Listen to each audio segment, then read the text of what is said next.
Immigration पे कौन से क्वेश्चन पूछे जाएंगे? ये सवाल हर वो स्टूडेंट कर रहा है जिसको वीज़ा ग्रांट हो गया है या जिसका वर्क वीज़ा है, इवन वो भी यही क्वेश्चंस पूछ रहे हैं कि जी हमें जब हम वहाँ पे एयरपोर्ट पे जाएंगे तो वो हमसे कौन कौन से क्वेश्चंस करेंगे, हमें वो कहीं वापस तो नहीं भेज सकते। इस तरह के बहुत सारे डाउट्स हैं जहन में। देखें, सबसे पहले तो एक बात समझने की ज़रूरत है कि आपने वीज़ा उनसे लिया है थ्रू लीगल चैनल्स। यानी ऐसा नहीं है कि वो आपको वीज़ा दे के उन्होंने कोई गलती कर दी है या उन्होंने वीज़ा गलती से दे दिया आपको, या को आपने चोरी से लिया वीज़ा, या आपने कोई ऐसा लिया जिसका स्टिकर आपको ये पता है कि जी जेनवन नहीं है या वीज़ा जेनवन नहीं है। तो एक तो इन चीज़ों से ज़रा डरना बंद कर दें, आपको वो नहीं इस तरह से कर सकता। उसका काम सिर्फ ये देखना है कि जेनवन बंदा आ रहा है, यानी स्टूडेंट है तो जेनवन टूरिस्ट हो, वर्क पे है तो जेनवन वर्कर हो, स्किल्ड वर्कर। अब उसमें ये होता है कि आपके क्वेश्चंस आपके वीज़ा कैटेगरी के अकॉर्डिंगली होते हैं। विजिट वीज़ा पे जाएँ तो विजिट वीज़ा वाले क्वेश्चंस होंगे। तो हम मेजरली अभी स्किल्ड वर्कर वीज़ा वाले और दूसरा जो आपका स्टूडेंट वीज़ा है उसके बारे में आपको जनरल सी बातें बता देता हूँ।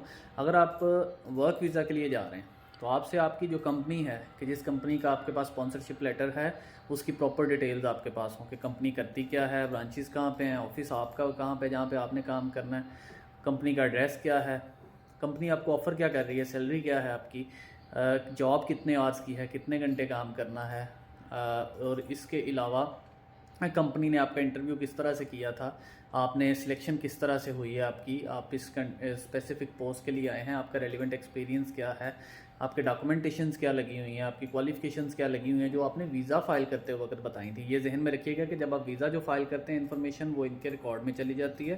कोशिश करें जो आपने वीज़ा फाइलिंग के टाइम चीज़ें की हैं उन्हीं चीज़ों को आप इनको बताएँ। फिर आप वहाँ पे जाके रहेंगे कहाँ पे, अकामोडेशन कहाँ पे है।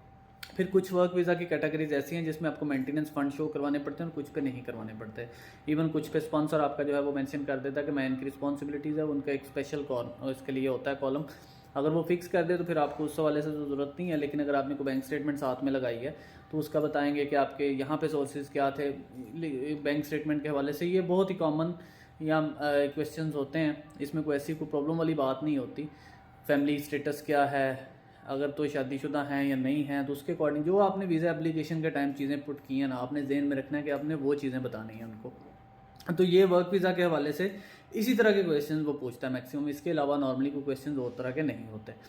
दूसरा, स्टूडेंट वीज़ा के लिए यूनिवर्सिटी किस में जा रहे हैं, कौन सा कोर्स है, प्रीवियस क्या पढ़ के आए हुए हैं, इस कोर्स के बाद जो है वो आपका प्लान क्या है। ये नॉर्मली नहीं वो पूछता, लेकिन चलें आप इसको ऐड ऑन कर सकते हैं। फिनांसिस कौन आपको कर रहा है मैनेज, ये आपसे पूछ सकते हैं। वो आप बैंक स्टेटमेंट कुछ स्टूडेंट्स उन्होंने पूछी है कि बैंक स्टेटमेंट आपने दिखाएं हाँ जी अपनी मोबाइल ऐप से कि आपके अकाउंट में फंड्स पड़े हुए हैं कि नहीं। ये 2 to 3% शायद को इस तरह से रैंडम क्लिक हो, अदरवाइज़ आप उनको कहेंगे जी पेमेंट मौजूद है, हम उसको शिफ्ट कर रहे हैं या शिफ्ट कर दिया व्हाट्सएवर, कोई ना कोई इस तरह की, यानी उसको अवॉइड ही करना है आपने।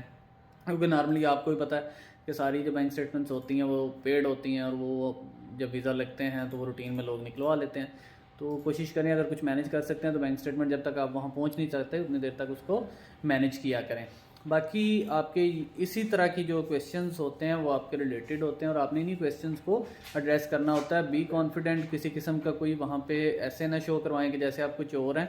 आप प्रॉपर लीगल वे में हैं, लीगल वीज़ा पे हैं, उनको प्रॉपर रिस्पॉन्स करें। दूसरा, इसमें जो डिपेंडेंट होते हैं साथ, उनके लिए किसी ने पूछा था कि जो उनका भी इंग्लिश में जवाब देना लाजमी है।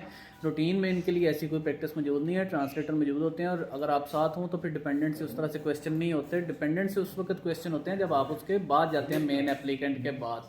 तो ये जर्नल से क्वेश्चन आंसर्स थे जो आपको मैं थोड़ा सा इस हवाले से गाइड किया।